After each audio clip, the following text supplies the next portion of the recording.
Video का उद्देश्य किसी का इंसल्ट या किसी को भावनाओं का ठेस पहुंचाना नहीं है।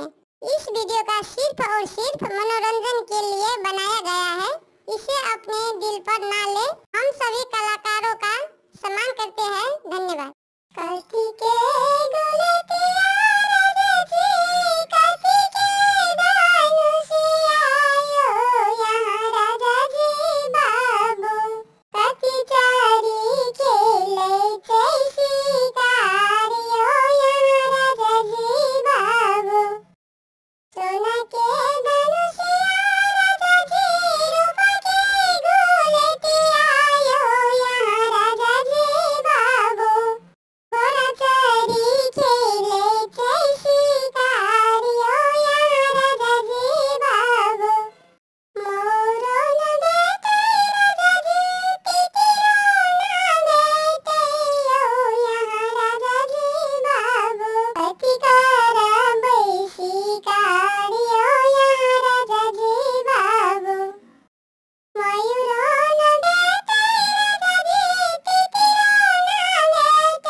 यूट्यूब चैनल पे आपका स्वागत है।